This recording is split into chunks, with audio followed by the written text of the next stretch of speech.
नमस्कार, मैं Vivek Bindra, founder and CEO बड़ा बिजनेस.com।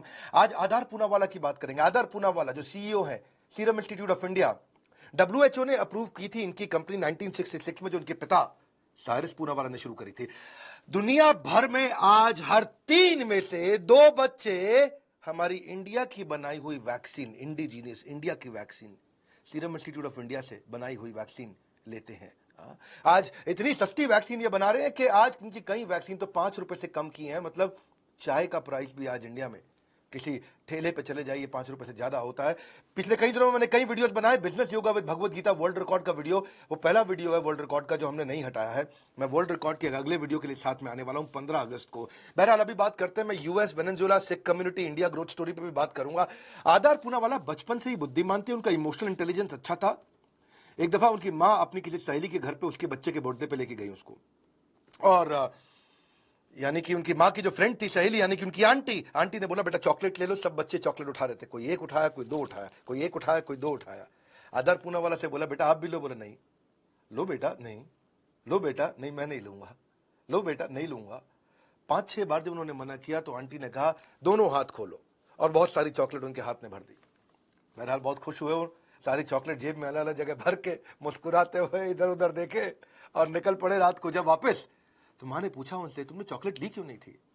बोले माँ अगर मैं उठाता तो 1 या 2 उठा पाता, अब उन्होंने दी तो पूरे हाथों में जितनी आ सकी सारी दे दी। देखा माँ, इसे बोलते हैं इंटेलिजेंस। ये था उनका इमोशनल इंटेलिजेंस, यानी कि ग्रेटिफिकेशन की इच्छा को डिले कर पाना। ये उनका बचपन से दिखाई पड़ता था। 21 साल की उम्र में ग्रेजुएशन के बाद उन्होंने अपनी कंपनी इंटर्न के रूप में ज्वाइन करी। अपॉर्चुनिटीज देखी तो दुनिया भर में कंपनी फैला दी। पिता ने तो इंडिया में अच्छी करी थी कंपनी, थोड़ा बहुत विदेश में करते थे काम। इन्होंने इतनी फैला दी दुनिया भर में कि आपको जान के खुशी होगी 170 से ज्यादा देशों में आज इनकी वैक्सीन। उसके पीछे आधार पूनावाला ही है। सीईओ बन गए थे 2011 में। इनको फार्मा का टाइकून बोला जाता है, vaccine Prince of the world, और इनके पिता को vaccine king of the world. आपको भी पता होना चाहिए Bharat vaccine capital of the world है। ये नहीं मालूम था। भारत वैक्सीन कैपिटल है दुनिया का। इनको Asian of the year, business leader of the year का अवार्ड दिया गया आधार पूनावाला को। फॉर्च्यून मैगजीन ने इनको 40 अंडर 40 का अवार्ड दिया। वैसे वो अवार्ड तो हमको भी मिला है, बिजनेस वर्ल्ड के द्वारा 40 अंडर 40 अवार्ड हमें भी मिला था। बहरहाल इनको entrepreneur of the year award भी दिया गया। पहली स्ट्रैटेजी इनकी लेते हैं, 10 स्ट्रैटेजी बताऊंगा। पहली स्ट्रैटेजी इनकी है serum institute of India forward integration से बनी थी। फॉरवर्ड इंटीग्रेशन क्या होता है? कोई आलू उगाता है, चिप्स भी बनाने लग जाए, यानी कि आलू का चिप्स जो बाद में आगे बनाता है आदमी। कोई गोल्ड की माइनिंग करता है, उसकी मैन्युफैक्चरिंग रिटेलिंग भी शुरू कर दे, फॉरवर्ड इंटीग्रेशन। कोई टेक्सटाइल कपड़ों के थान बनाता है तो कपड़े बनाने शुरू कर दे, शोरूम भी खोल दे, फॉरवर्ड इंटीग्रेशन। किसान जब जो सब्जी उगाता है तो सब्जी बेचना भी शुरू कर दे, फॉरवर्ड इंटीग्रेशन। ऐसे ही इन्होंने देखा कि ये इनके बेसिकली घोड़ों का बिजनेस हुआ करता था, रेस कोर्स होते थे, और उस समय लोग रेस कोर्स में पैसा भी बहुत लगाते थे।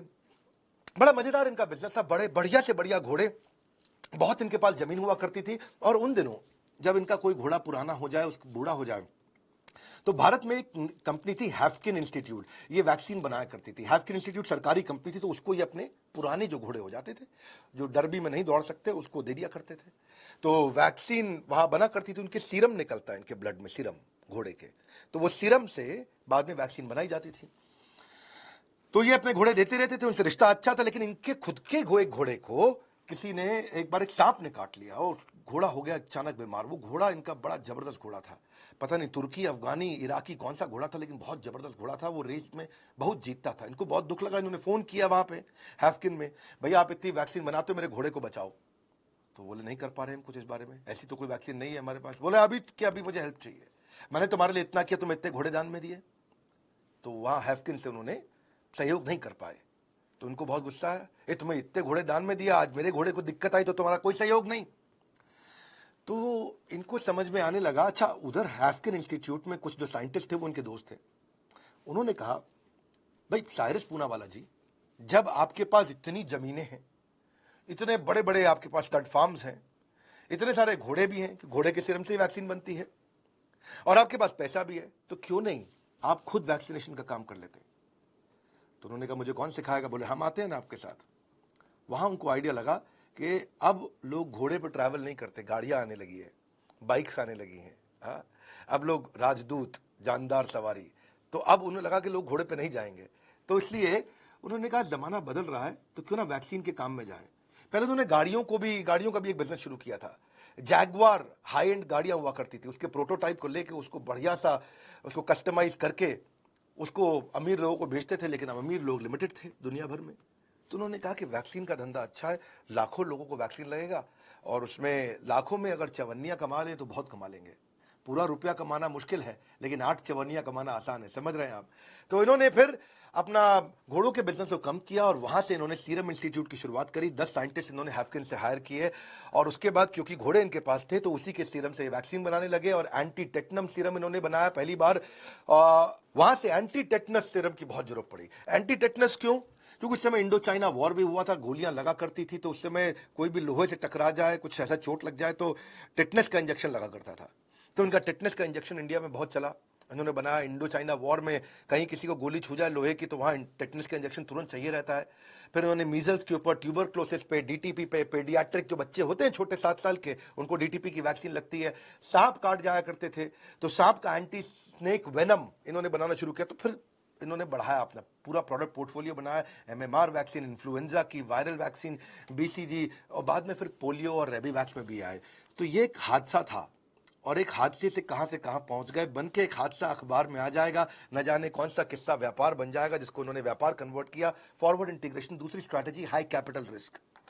एक बार फोन लगाया आधार ने पिता साइरस को, हेलो पापा, हां या ना। अब पापा सोच में पड़ गए, पापा बताओ हां या ना। पापा सोच में पड़ गए, पापा हां या ना। और पापा ने हां बोला। ये था वो 200 करोड़ का बहुत बड़ा इनका हाई कैपिटल रिस्क। मैं बताता हूं क्या हुआ। ऑक्सफोर्ड में जेनर इंस्टीट्यूट है जो कि ऑक्सफोर्ड यूनिवर्सिटी की पार्टनरशिप से ऑक्सफोर्ड के कैंपस के साथ में बनाया गया। ये लोग वैक्सीन बनाने में बहुत माहिर हुआ करते थे और जब 10 जनवरी को पता चला जेनेटिक मटेरियल सीक्वेंसिंग चाइना ने रिलीज किया कोविड का, कोरोना वायरस का, तो 10 जनवरी को ये ऑक्सफोर्ड यूनिवर्सिटी लग चुका था, यानी कि जेनर इंस्टीट्यूट लग चुका था वैक्सीन बनाने में। 10 जनवरी से ये लोग अप्रैल तक लगे रहे, कुछ मेहनत करके इन्होंने बना लिया। अब जेनर ने सोचा कि भाई अभी अप्रूवल में टाइम लगेगा, पता नहीं कब जाके अप्रूवल होगा। उन्होंने आधार को फोन लगाया, भाई आधार पूनावाला, अप्रूवल नहीं है, वैक्सीन हम बना के तैयार कर देंगे, तुमको वैक्सीन मैन्युफैक्चर करनी पड़ेगी, लेकिन हम गारंटी नहीं दे रहे कि तुमसे वापस खरीदेंगे, यानी कि रिस्क तुम्हारा है। लेकिन अगर तुमने बना ली तो सबसे पहले बाजार में पहुंचोगे और अगर अब डिसअप्रूव हो गई तो 10 मिलियन वैक्सीन तुम्हारी वेस्ट हो जाएंगी। अब ये 200 करोड़ का एक रिस्क था। मेरी बात समझ पाए आप कि जिसने वैक्सीन बनाई, यानी कि जिसने वैक्सीन का आविष्कार किया, वो कहता है मैन्युफैक्चरर तुम हो तो तुम पुणे में वैक्सीन बना दो। अप्रूवल आए नहीं आए बात की बात है, देखेंगे। तो ये रिस्क बहुत बड़ा था और ये प्रोसेस के अंदर वैक्सीन बनाने में टाइम लगता था। अगर अप्रूवल का वेट करके वैक्सीन बनाते तब तक दुनिया में और लोग बना चुके होते। तो इसलिए आधार पूनावाला को देखना था कि भाई अप्रूवल का वेट करूं कि नहीं करूं, अप्रूवल का वेट करूं कि नहीं करूं। वेट नहीं किया और वैक्सीन ठीक निकल गई। 80% ये जानते थे कि ऑक्सफोर्ड की वैक्सीन फेल होगी नहीं, इनको ये विश्वास था। इन्होंने कहा 80% के लिए मैं 200 करोड़ का रिस्क लेने को तैयार हूं। तो बिना सर्टिफिकेशन के, बिना ट्रायल के, बिना अप्रूवल के इन्होंने वैक्सीन बनानी शुरू कर दी, मैन्युफैक्चरिंग शुरू कर दी।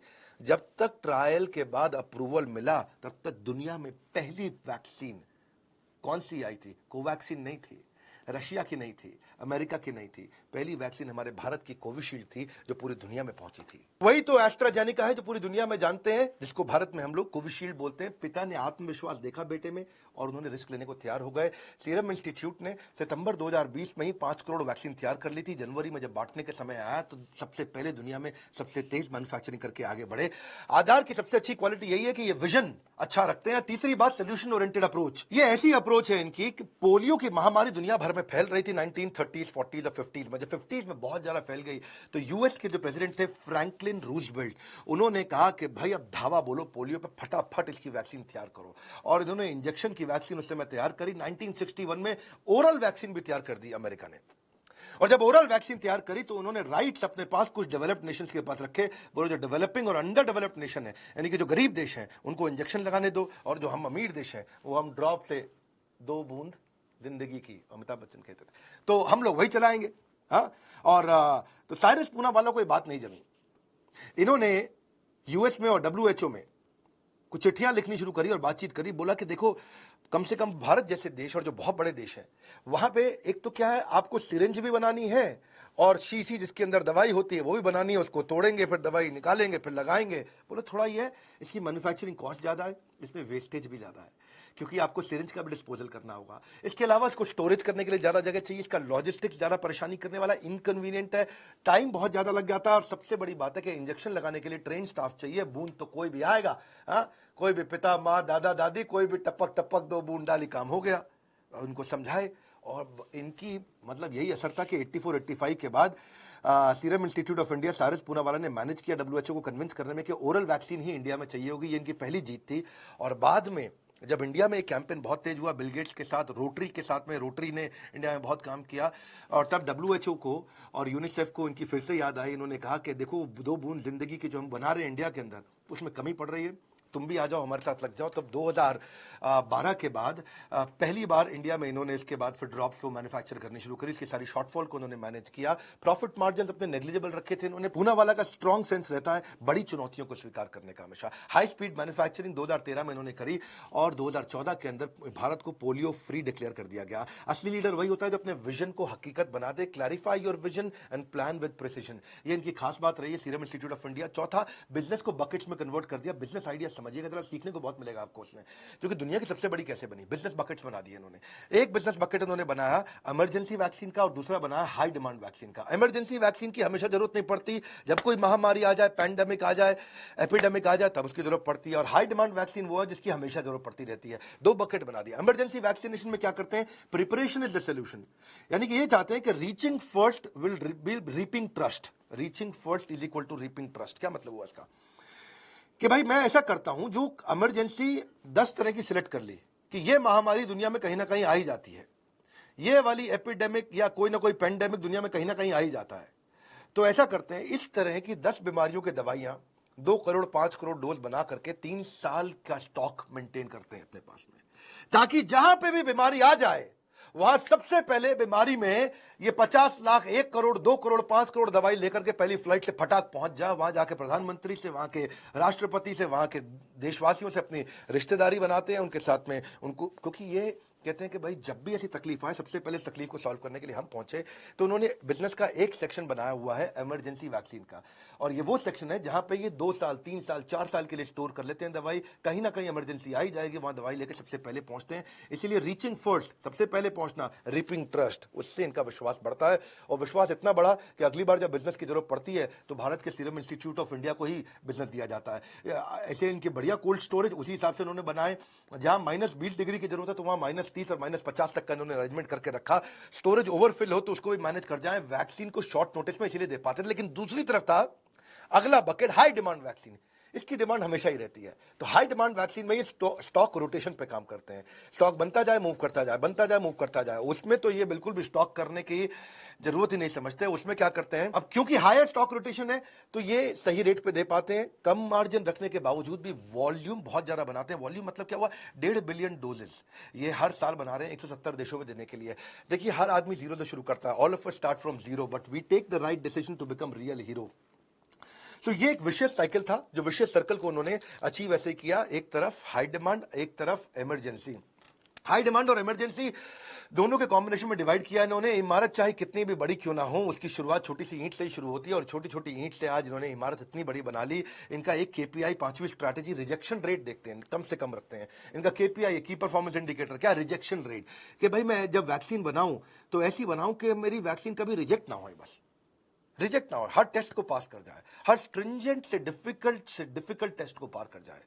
जो उससे क्या होगा, इनकी ओवरहेड कॉस्ट कम रहेगी। ओवरहेड कॉस्ट कम है तो लो कॉस्ट ऑफ प्रोडक्शन होगा, लो कॉस्ट ऑफ प्रोडक्शन है और अगर कमिटेड मैन पावर होगी, डेडिकेटेड लॉयल स्टाफ होगा और बेस्ट मशीन्स रखेंगे और छोटी से छोटी स्मॉलेस्ट अनवांटेड पार्टिकल भी अंदर घुसने नहीं देते, रिजेक्शन रेट को कंट्रोल में रखते हैं, हर समय चेक करते हैं रिजेक्शन रेट क्या है, रिजेक्शन रेट क्या है, रिजेक्शन रेट क्या है। वो क्वालिटी मेंटेन करने के कारण इनकी एक्सेप्टेबिलिटी दुनिया में बढ़ती गई। वहां से इन्होंने बिजनेस को बहुत बड़ा किया और देखिए हुआ ये कि इसी कारण ये अपनी कॉस्ट को भी कंट्रोल में रख सके। जो फाइजर है, फाइजर ने जब अपना वैक्सीन लॉन्च किया तो $20 का लॉन्च किया, मॉडर्ना ने $25 का लॉन्च किया, लेकिन एस्ट्राजेनिका यानी कि यही वाली हमारी वैक्सीन ये $2 में आई। जॉनसन एंड जॉनसन भी $10 ले रहा था, रशिया की स्पुतनिक भी $10 ले रहा था और बाकी सारी भी कोई सस्ती नहीं थी, $15-16 की वैक्सीन थी सारी की सारी। पर हमारी ही वैक्सीन थी जो $2 की लॉन्च करी गई, यानी कि 150 150 रुपए से शुरू हुई थी, आज जो उनकी जिस रेट पे सरकार को देते थे 150 रुपए में, अब अगर उसको बढ़ा भी लें तो भी ये दुनिया से सस्ती वैक्सीन पड़ा करती थी, इसीलिए भारत में हम वैक्सीन को जल्दी लगा भी पाए। इनकी छठी strategy economies of scale and scope. Economies of scale and scope क्या होता है? ये उसके लिए क्या करते हैं, ऑफ पेटेंटेड मेडिसिन बनाते हैं। ऑफ पेटेंट का मतलब क्या हुआ, 10 साल का अगर पेटेंट किसी ने ले लिया तो 11वें साल पे उस मेडिसिन को बनाना शुरू करते हैं। जब पेटेंट खत्म हो जाता है तो वो सस्ती हो जाती है। स्टैंडर्डाइज रिपीटेटिव प्रोसेस से उस पेटेंट की कॉस्ट खत्म होने से इनको कॉस्ट एडवांटेज मिलता है और कॉस्ट एडवांटेज से सस्ती बनाते हैं, कॉस्ट पर यूनिट कम होता है, इसीलिए बहुत बड़े स्केल पे बनाते हैं। इकोनॉमीज ऑफ स्केल का मतलब ही यही है। इकोनॉमीज ऑफ स्केल इंडिकेट करता है कि फर्म ने इतना बड़ा साइज ग्रो कर लिया है, इतनी एफिशिएंट हो गई है कि उनकी आज जो पर यूनिट कॉस्ट है, जो यूनिट इकोनॉमिक्स है, यानी कि एक दवाई की कॉस्ट बहुत नीचे आ जाती है, जिसके लिए टेक्नोलॉजी का इस्तेमाल करते हैं, स्पेशलाइज लेबर, बल्क में माल खरीदते हैं, रॉ मटेरियल और फाइनेंशियल मैनेजमेंट और नेटवर्क का अच्छा इस्तेमाल करते हैं। इकोनॉमी ऑफ स्केल समझो ऐसे होता है कि जैसे आपने एक वीडियो गेम बना ली, एक वीडियो गेम बनाने में अगर आपका 10 करोड़ रुपया लगा, लेकिन अब उस वीडियो गेम को आप डुप्लीकेट करते हो सबको बेचने के लिए, तो एक वीडियो गेम 10 करोड़ का पड़ा, 2 बना दी तो 5 करोड़ का पड़ा, आपने 4 बना दी तो 2.5 करोड़ का पड़ा, और लाखों लोगों को वीडियो गेम बेच दी तो सोचो पर यूनिट कॉस्ट कितनी कम हो जाती है। जितने बड़े स्केल में बेचते हैं पर यूनिट कॉस्ट अपने आप कम हो जाती है, क्योंकि वीडियो गेम बनाने की कॉस्ट एक बार आई। इसी तरह से ये भी अपने बिजनेस को ऐसे करते हैं कि पर यूनिट कॉस्ट इनकी कम हो जाए और स्केल बहुत बड़ा हो जाए। तो जितने भी डेवलपिंग और अंडर डेवलप्ड नेशन है, सबसे ज्यादा जगह पे इन्हीं की वैक्सीन चलती है, इन्होंने ज्यादा से ज्यादा। अच्छा, दूसरी तरफ इकोनॉमीज ऑफ स्कोप भी होता है। Unit cost to produce a product will decline, यानी कि एक आइटम को बनाने में जो कॉस्ट आती है वो कम हो जाती है। क्यों? क्योंकि जैसे उसकी जैसी वैरायटी प्रोडक्ट भी आप वहीं पे उसी प्लांट पे बनाना शुरू कर देते हो, क्योंकि आप सारे के सारे जो प्लांट के जितने भी सपोर्ट डिपार्टमेंट्स थे उनका जॉइंट यूटिलाइजेशन करते हो उस नए प्रोडक्ट को बनाने में, है कि नहीं? तो जैसे आपने फॉर एग्जांपल एक जूता बनाने वाली कंपनी है, वो जूता बना रही है पिताजी का, अब वहीं पे ही बच्चे का भी जूता अगर बनाना शुरू कर दिया तो क्या हुआ, वही मशीन इस्तेमाल हुई, वही सप्लाई इस्तेमाल हुई, वही वाला स्टोरेज इस्तेमाल किया, वही डिस्ट्रीब्यूशन चैनल है आपका, उसी में आपने एक और आइटम ऐड करके दे दिया। तो नेचुरली अगर आपको उसके लिए एक अलग पूरा प्लांट खोलना पड़ता तो पर जूता महंगा पड़ जाता। उसी प्लांट में आपने कर लिया तो सेम रिसोर्सेज को आपने एटलीस्ट 50-60% तक यूटिलाइज कर लिया, तो बच्चे का जूता भी सस्ता पड़ने लग गया। समझ रहे मेरी बात को? भाई मैकडॉनल्ड्स अगर बर्गर बना रहा है, फ्रेंच फ्राइज बना रहा है, बर्गर बनाने का अगर एक मैकडॉनल्ड रखता और फ्रेंच फ्राइज बनाने का फ्रेंच डोनाल्ड बना लेता, पूरी अलग ही कंपनी बना देता, तो फ्रेंच फ्राइज की कॉस्ट बढ़ जाती। लेकिन वहीं पे उसी मैकडॉनल्ड फ्रेंच फ्राइज बना रहे हैं तो सस्ता पड़ जाता है। इसको बोलते हैं इकोनॉमीज ऑफ स्कोप। मतलब एक ही जगह पे आप जब और तरह के प्रोडक्ट ले आते हो तो रॉ मटेरियल भी, मशीनरी भी, मैन पावर भी, बाकी इंफ्रास्ट्रक्चर भी, उसकी कॉस्ट भी, क्योंकि आपने जो लैंड लिया, इतना बड़ा किराए पे लैंड लिया, तो किराया आपने बच्चे के जूते में भी डिवाइड तो कर दिया ना। तो इकोनॉमीज ऑफ स्कोप इसी को कहते हैं। क्योंकि अगर मैकडॉनल्ड हैमबर्गर और फ्रेंच फ्राई अगर आपस में शेयर करके बना लेगा तो वही फूड स्टोरेज की फैसिलिटी, वही प्रिपरेशन की फैसिलिटी, वही सारी की सारी फैसिलिटी वही कॉमनली यूज हो जाएगी, इसीलिए वो कॉस्ट कम पड़ जाती है। बहरहाल अगली पे चलते, मजा आएगा, मेरे साथ बिजनेस सीखोगे आप। 7वीं स्ट्रैटेजी, डेट फ्री कंपनी। ये कर्जा नहीं लेते कभी भी, है कि नहीं है? जब कोरोना वायरस का पेंडेमिक भी आया उस समय भी ये $800 मिलियन से ज्यादा का बिजनेस कर रहे थे, लेकिन थे कंप्लीटली डेट फ्री। उसका कारण क्या है कि जब किसी देश के साथ ये कोई ऑर्डर लेते हैं, अगर उनसे 100 करोड़ का ऑर्डर लिया तो 70% पैसा यानी कि 70 करोड़ एडवांस ले लेते थे। तो जब 70 करोड़ एडवांस ही आपको मिल गया तो उसके बाद आपको कर्जा लेने की जरूरत ही नहीं।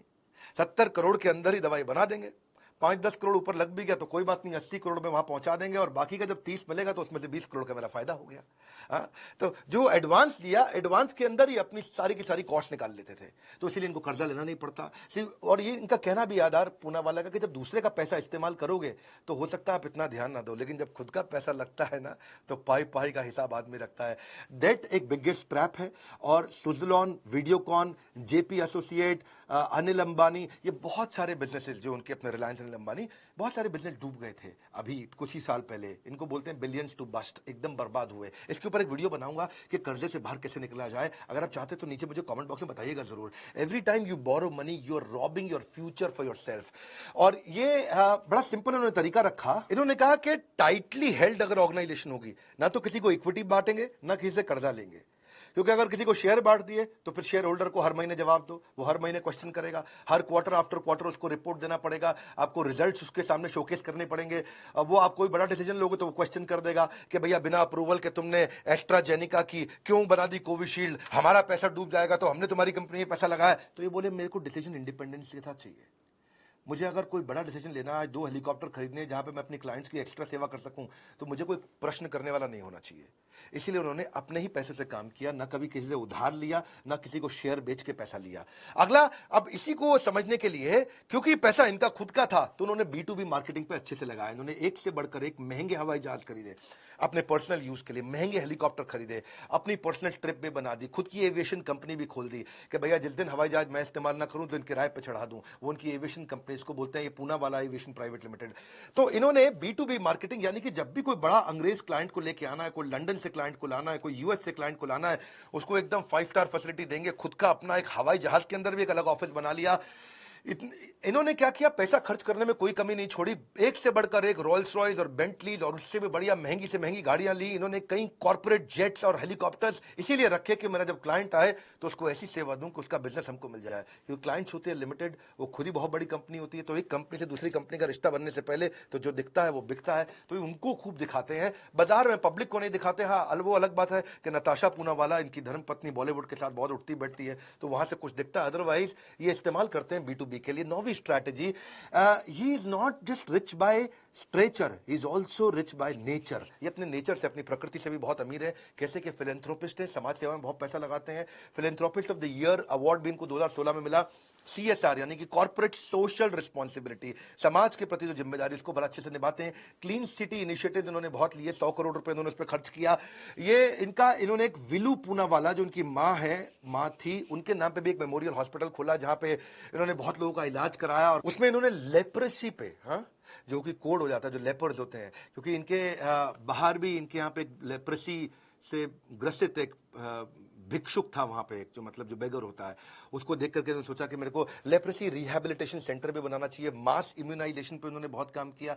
ऐसे ऐसे देशों को उन्होंने दवाइयां मुफ्त में दी हैं, जो कि बहुत ही गरीब देश हुआ करते थे, छोटे लाउड डेमोक्रेटिक रिपब्लिक, हाँ, या खैर हमारे बाजू में नेपाल में भी इन्होंने बहुत मदद करी है, सब फ्री वैक्सीन सप्लाई करी है, मोबाइल हेल्थ केयर और पानी की सफाई पर उन्होंने बहुत काम किया। 2 मिलियन लीटर वाटर रोज देते हैं, जिसको 10 मिलियन लीटर वाटर पुणे को साफ देने वाले हैं पीने के लिए। ये कहते हैं कि education can be a game changer for the under privilege, तो high school, English medium school, international schools भी इन्होंने बनाए, जहां पे गांव के अंदर स्कूल्स बनाए जहां फैसिलिटी नहीं है, टॉयलेट की फैसिलिटी नहीं है।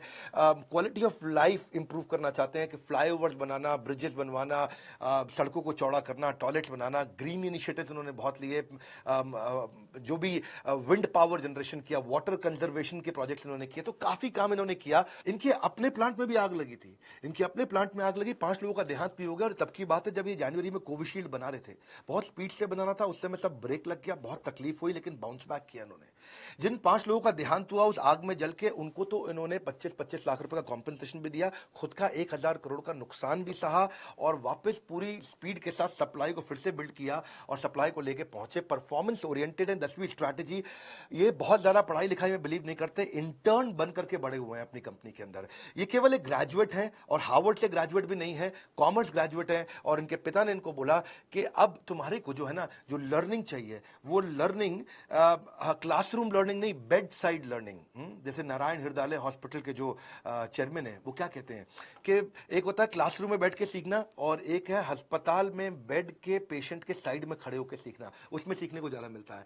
किताब में पढ़ के गाड़ी कैसे चलाते हैं सीखना मुश्किल है, गाड़ी चला के गाड़ी चलाना सीखना जरा आसान है। तो उन्होंने यही कहा कि मैं कंपनी में नीचे से शुरू करूंगा, और इनके पिता ने इनको इंटर्न बनाया, सबसे जूनियर, और फैक्ट्री से चालू किया, और धीरे धीरे एग्जीक्यूटिव होते होते होते ये CEO बने। तो वहीं से लर्निंग लेकर के आए। इनके लीडरशिप का स्टाइल भी ऐसा है कि ये बहुत लंबा समय नॉन परफॉर्मेंस टॉलरेट नहीं करते हैं। इनके बड़े इनिशिएटिव रहे ऐसे कि 50 पैरासाइट एम्प्लॉयज थे इनके CEO बनने से पहले, जो पिता इनके ऊपर चिल्लाते रहते थे। वो 50 ऐसे एम्प्लॉय थे जो कोई काम नहीं करना, हर बात में उल्टा एक्सक्यूज दे देना, कोई ना कोई कहानी सुना देना, लेट आना ऑफिस में, सही डिसीजन ना ले पाना, काम को खराब कर देना, और पिता चिल्लाते रहते थे लेकिन निकालते नहीं थे। ये आए, इन्होंने परफॉर्मेंस मैनेजमेंट सिस्टम PMS अपने HR के साथ इंप्लीमेंट किया, ऑर्गेनाइजेशन वाइड इंप्लीमेंट किया, और PMS इंप्लीमेंट करने के बाद उन 50 एम्प्लॉयज को एक एक करके निकाल दिया।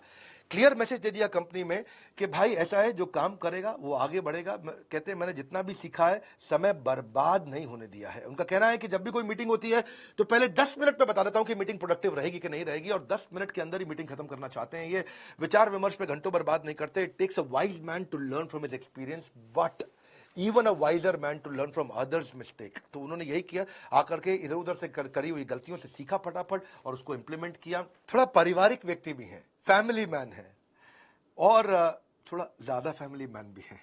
इनकी धर्मपत्नी नताशा पूनावाला का जन्मदिन था, तो उन्होंने पूछा क्या खाएंगे, बोले मेरे को ऑथेंटिक इटालियन पिज्जा चाहिए, यहाँ कहाँ बनता है ऑथेंटिक इटालियन पिज्जा, रियल। तो उन्होंने कहा अच्छा कोई बात नहीं। इन्होंने शाम को जहाज अपना प्राइवेट जेट इटली भेज दिया, और वहां जाकर के इटली में बोला, यहीं से फोन कराया, पता लगाया कि इटली का सबसे बड़ा 7 स्टार होटल का जो सबसे बड़ा एग्जीक्यूटिव शेफ जो वहाँ पिज्जा बनाता है, उसको अगले दिन पूरे महीने की तनख्वाह दे करके हवाई जहाज में बैठा के सीधा पुणे ले आए, प्राइवेट जहाज में बैठा के ले आए, और बोला कि वहीं से सारे इंग्रेडिएंट्स भी लेके आओ और ऑथेंटिक इटालियन पिज्जा बनाओ। कई लोग इस बात को लेकर नाराज भी हो सकते हैं कि बीवी का बर्थडे है, पिज्जा खाने के लिए इटली से मंगाया जा रहा है पिज्जा, और पिज्जा बनाने वाले को बुलाया जा रहा है, इतना पैसा गरीबों में बांट देते हैं। और कई लोग इसको ऐसे भी देखेंगे कि इनका पत्नी के प्रति प्रेम इतना है कि किसी भी हद तक जाने को तैयार है। दोनों इसमें पर्सपेक्टिव हैं, क्योंकि समाज सेवा तो ये करते ही हैं, ये फैमिली से भी बहुत प्रेम करते हैं, वीकेंड्स पूरी फैमिली के साथ बिताते हैं, और पत्नी को इतना इनकरेज किया कि उनको एग्जीक्यूटिव डायरेक्टर भी बना दिया कंपनी में। देखिए, एंटरप्रेन्योर्स की इज्जत करना सीखना चाहिए। हाँ, हमने आजकल क्या किया है, हमने एंटरटेनर्स, एक्टर्स को हीरो बना दिया है, और जो हमारे देश की आर्मी और पुलिस और एंटरप्रेन्योर्स, उनको जो रियल हीरो की तरह देखना था वो मिस कर रहे हैं।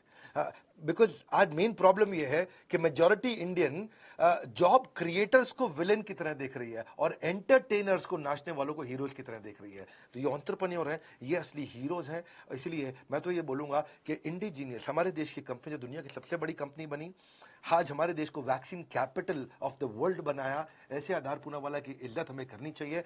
देश की समस्या को दूर करना आपकी और हमारी जिम्मेदारी है, इसीलिए बिजनेस की हर समस्या को खत्म करना वो हमारा एकमात्र लक्ष्य है।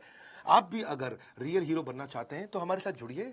आप किसी भी सब्जेक्ट में फंस रहे हो, चाहे वो कोई भी सब्जेक्ट क्यों ना हो बिजनेस का, आज हमने लगभग 60 अलग अलग प्रकार के डिटेल्ड कोर्सेज, जिसमें सैकड़ों सैकड़ों वीडियोस हैं, और हर एक वीडियो देश के super solid subject matter expert से बनवाया गया है।